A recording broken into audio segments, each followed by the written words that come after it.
everybody. Welcome back to Old World Legends. I'm your host, Mike, and with me I have Evan. I'm here.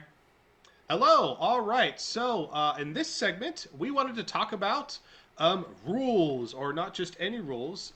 We wanted to talk about the difference of rules as written, raw, versus rules as intended. Ray? Rye? How would you abbreviate that? I type it all the time, but I don't say it out loud. Rye. Rye. Okay. Is it raw versus rye? I don't know. Someone tell us in the comments. Tell us how you would pronounce it. Maybe we have it wrong. But this is a great topic, and again, you're going to get a lot of different opinions out there, and again, a lot of valid opinions. But let even just to start from the beginning, the old world or tabletop gaming, it's a social game, right?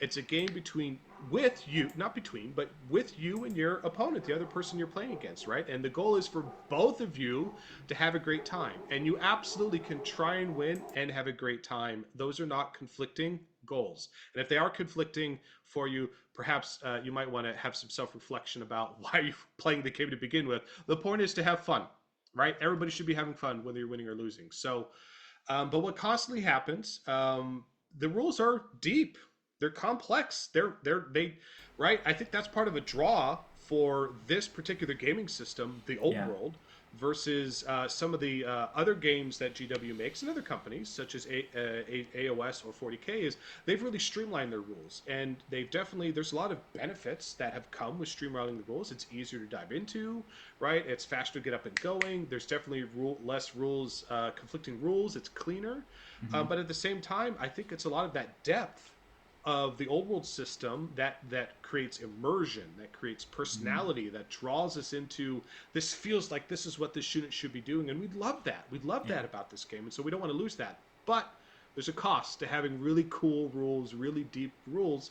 Is there's more complexity, and because of the more complexity, there are multiple ways, very easily to interpret the way something is written, the way a rule is written, multiple ways, and even the way we all read English, the way we all speak English, there are differences, even just from state to state or town to town or sometimes country to country, right? And there's a lot of people. It's not just one person who writes the rules, right? It's a team of people plus an editor. And Yeah. guess what?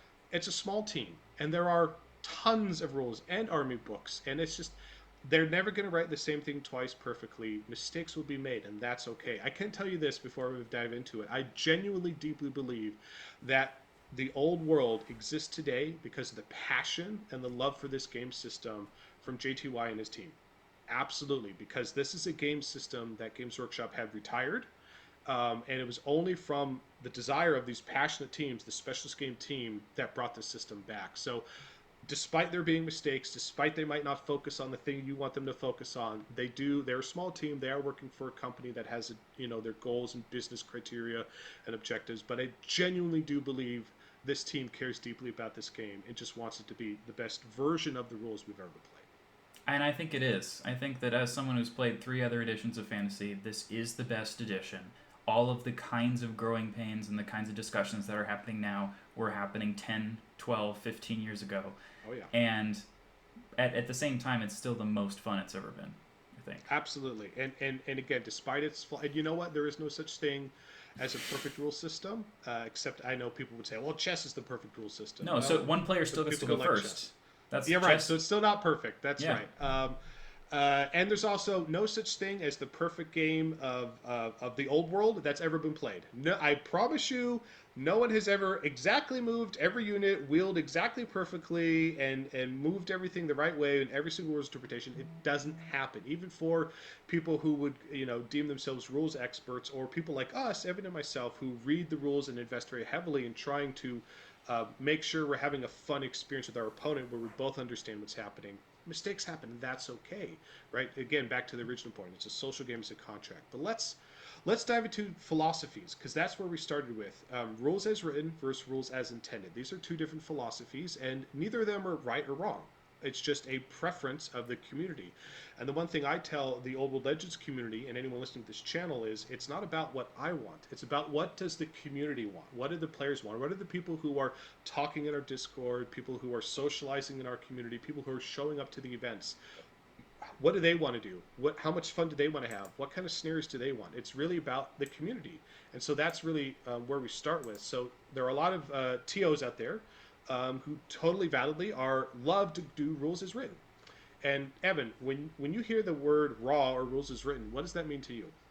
Um, I think if I'm going to be the most charitable, because I'm usually on the opposite side of each discussion, That's okay.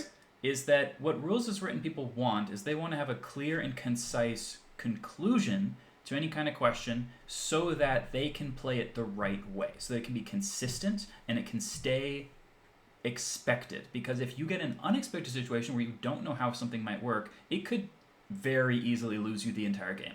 It And can. if you are taking the game very seriously, that could be a big problem. So when people are focusing on rules as written, I consider that to be a little bit more like you're a lawyer and you are taking these as like the laws being passed by the government and you're saying, here's how the law should be interpreted, right? And I think that when you are doing more rules as intended, you're more of a politician. You're saying, here's what the spirit of the laws were, and here's how we should strive to improve them and make them have the right outcomes that they're supposed to have. And these are two different camps that often disagree, but they both want the same things, and that's a good game. Right, and that's the main thing to be clear here is neither of these sides are right or wrong. I think the important thing is, however you are playing the game, that you understand the person you're playing with or the community or event you're showing up to. You understand how they're going to be playing, what version of the rules they're going to be using. Both are totally fine. In particular, as long as everybody who shows up to that activity, that event, knows, oh, okay, this is the way that this group is playing. Then great. Then you just adapt to that play style. Therefore, right, because nobody wants gotchas, which is Yes. a term for surprise. I knew something you didn't. Now I have this huge advantage, and you just lost something big. Nobody likes gotchas because that's not a good experience. Neither side wants that to happen, and I say that because the older editions had a bunch of rules that actually emphasized gotchas, and they've really gotten rid of all of those in the current edition, or at least certainly almost every single one of them. So everybody wants a good game, everybody wants a good time. But rules as written, and back towards something you said, Evan, you're saying this is their, they want to play it as it was written or the default. And this is a lot of people, and there's nothing wrong with this. In fact, a lot of us view it this way, that this is what the company Yeah. who made the game, Games Workshop made this game, they're releasing it. So what they said, I want to play the way that they told me to play. And Yeah. that's nothing wrong with that. But I want to play default settings, right? It's no different than I load up a video game. I want to just play normal, play default, play average, whatever is. This is what the designers and dev team intended to play. It's the same thing here. It's the same also with models. There are some people who love to customize their models, love to kit bash, love to go out and get third party or 3D print or just this is the coolest model, I want to use it, and that's fine. There's also a lot of people who like, I really want to use what Games Workshop provided me because I view that as the default setting and this is the universe that they portrayed. Neither of those are wrong. They both can coexist totally fine in the same game and both players can have a great time. And so this is an example with Raw. A lot of Raw people particularly want to say, well, this is what the designers had intended, therefore I want to play it this way, or this is at least what they had written. That being said, there are a lot of rules, aren't there, Evan? Quite a few. Yes. Like Quite a few. skirmishers, for example. Yes, quite a very deep rule set. And do you think this small team of, I think, 2 to 3 people, it's a small team. Do Yes. you think they had years of play testing every single army and every single situation at a competitive level event with loads of players across the world? I definitely don't, because I think that No. even the meta we saw with a global populace of people playing this game competitively trying to win, even without any balance updates or any changes, it took like 9 months for people to really kind of congeal upon the lists and the armies that are actually the best. Very early on, it seemed like Beastman was top three, and I think they've been pushed out by some of the more powerful lists that even more push those rules to be the place where they can just dominate the other person. But for now, the Yeah. meta is always shifting, and there's a lot of Yes. smart players out there, and they're always learning new tricks to stay ahead. So that's kind of how it is with Raw. And so an example with Raw is a great example I want to give, and this is one that I go to versus Raw versus Rye, as we said earlier, rules as intended. And again, as long as everybody who's playing the game is playing the same way, then you're good to go. So one of the classic examples I like to go to as the what is it, the lore familiar. So the lore familiar is a magic item. And this particular magic item, I forget, is it 30? I It's forget how many 30 points. points. It's an arcane 30 item. points. Thank you. 30 points. And this one allows you to pick your spells. Um, rather than rolling, because default you have to roll for your spells, it allows you just great. Your wizard can pick his spells. Awesome. Everybody loves that. So that's why it's worth 30 points. Now, if you read it raw, rules as written, the way the community was all interpreting that is I can select the spells within the lore that I've selected, but I cannot actually select a signature spell because raw, your signature spell is something that you have to get rid of. You have to sacrifice another spell to get your signature spell, but you can't do that. It says you can only do it from randomly selected spells or whatever. I Exactly. forget the exact rule, but it was raw. So raw, the item is letting you pick your spells, but you couldn't pick your signature spell because that's technically, if you follow the rules verbatim, how it is written, didn't let you do that. Now, that's how a lot of communities play it, some communities. Us, for Old World Legends, we are very much a rules as intended community, and we want to make sure we're playing the way that we believe this feels right. This is in the spirit of the game. It might not be written that way. Now we don't do this as little as possible.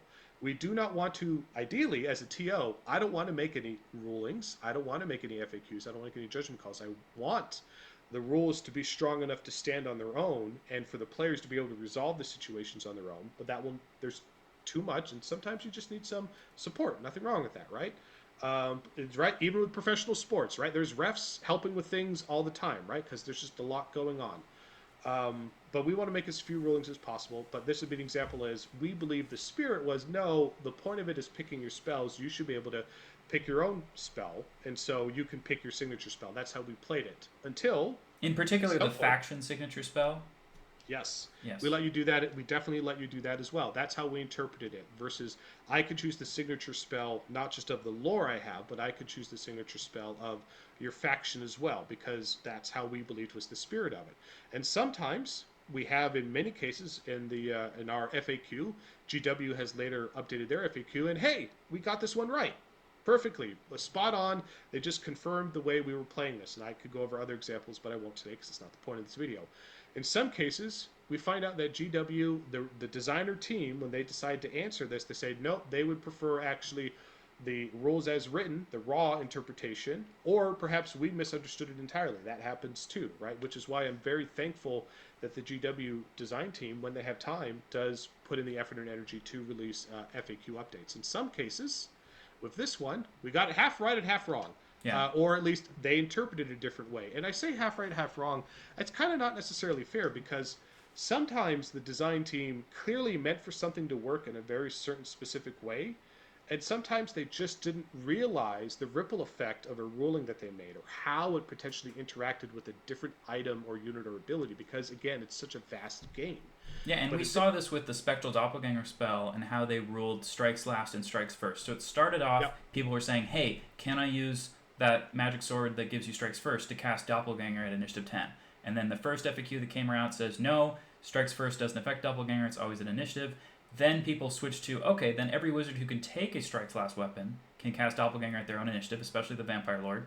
And Yep. now they went, no, you're not allowed to do that either. So, Stop.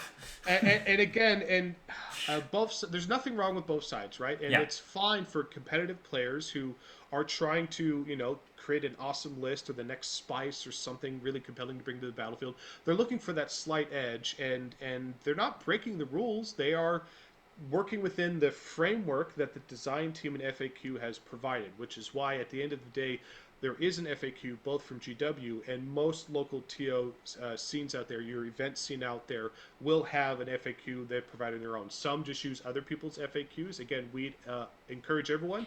The Old World Legends FAQ is up on our Google Drive and shared with our Discord freely. Anybody who attends our events, same with our player packets, you're more than welcome to take a look at ours, download it, work off of it, contribute to it.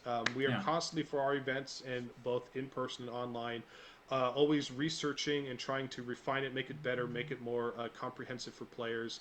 And we encourage anyone to contribute to that. It's always a big help, and it's very important for, again, the purpose of it is for players to have a good experience. And it's always evolving. and that's okay, and that's fine. But let's go through some practical examples though. So we've Sure. talked, Evan, about raw, what that means. We've talked about rules as intended, or RAI, and what that means, and both are valid, both are great. We as a community favor rules as intended. That's how we like to play. But let's go through some examples now. Even with an FAQ, what's one of the some of the problems you'll run into going to an event, even if an FAQ exists, both from GW and from the event TO?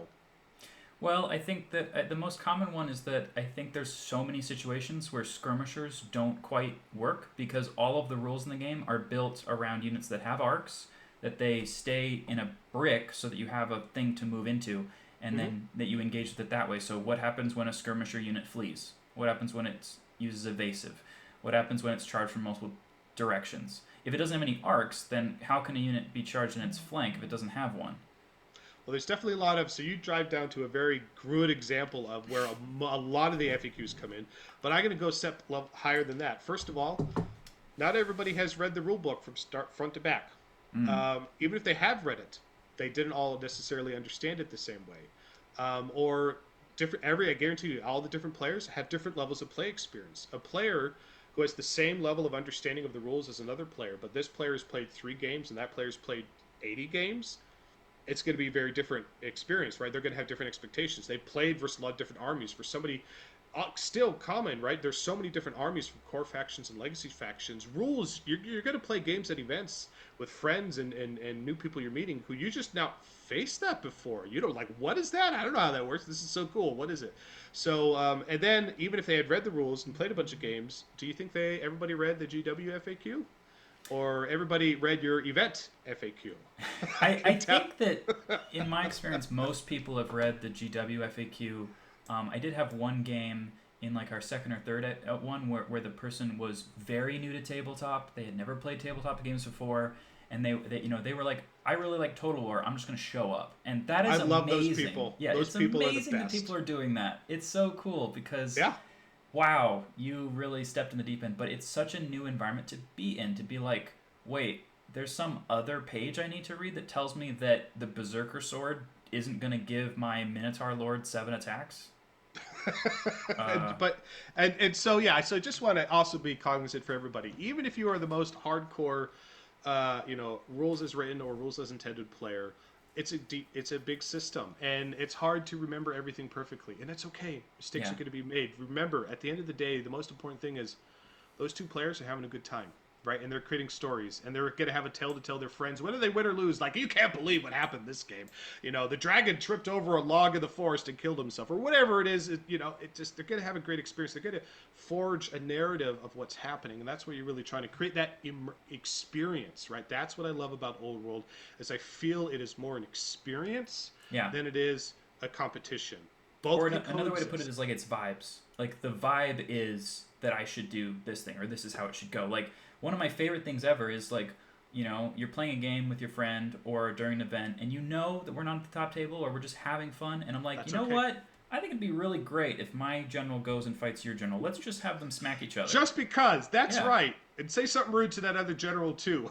Yeah, for And sure. it's just so much fun, and that's I think what we love about this. So Yeah. again, two good rule system. But let's talk about some practical examples. My point is, even the best players, even the most friendly players, you're going to get into, we're interpreting the rules a different way, or we need, you know what, we just need a ref. Hey, judge, TO, could you come Yeah. help us out with this? Yeah. And that's totally cool. Again, different game system, different community. I encourage, in fact, I very intentionally, I do bring a ringer army for events, but I try very much not to play because I want to just run around and help. Actually, I spend most of my day at events helping people just learn the rules because we have so many new players, right? Which I'm so happy that I'm teaching people how to play the game and helping them through their games. I love doing that. And occasionally, people need help with something. That's okay. It's totally fine. Just just scream, Mike, TO, Judge, hey, if they forget my name, hey, you, whatever it is. I happily run over there, help them with whatever it is. Keep in mind, though, that when you're calling over ideally, what I tell them both is, hey, if the two of you can resolve this yourself, great. You should do that. And I encourage both players to, again, the goal is to make new friends, right? The goal is to not beat that person. The goal is that person wants to play again with me next week. That's Yeah. the point, right? Have a great time. And so when they come over, if you could resolve it, cool. If you can't, that's totally fine. I will read the rules and help you understand some things.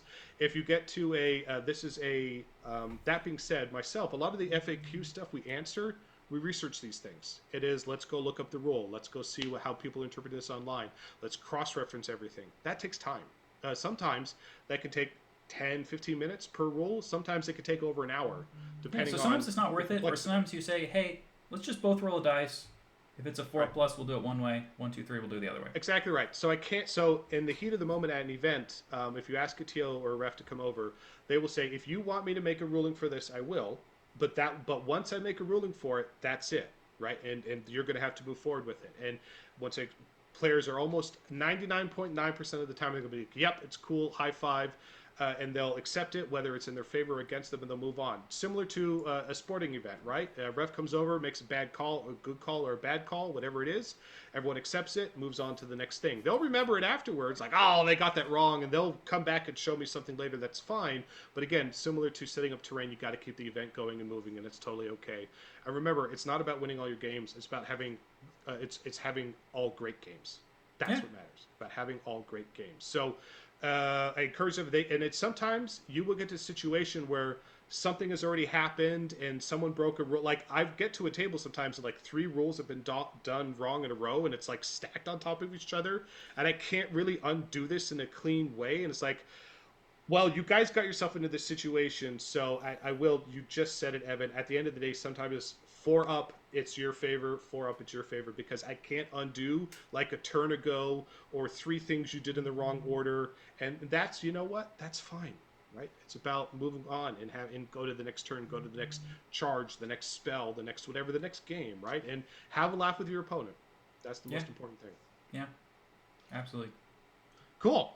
So I think those are kind of the main points I wanted to go over about rule systems for FAQs, raw versus RAI, or rules and written, rules versus intended. Yeah. We are going to do some more deeper dives. We are very passionate about the rules and like to explain some of the thought process. So we will in future segments be going through both the GW FAQ and then also the Old World Legends FAQ. And we encourage everyone out there to please contribute, ask us questions, join our Discord, and let us know how your community plays. Evan, anything else to add? Low linear obstacles. They exist. They do, certainly on our tables, and they're amazing, and I love them. But they are things that other communities, I hope, start seeing more of on their tables as well. Yeah, and All then, right. and then we'll just have to talk about how the FAQ interprets them. We will. All That's right. a teaser for later. Okay, thanks everybody. We'll see you next time. All right.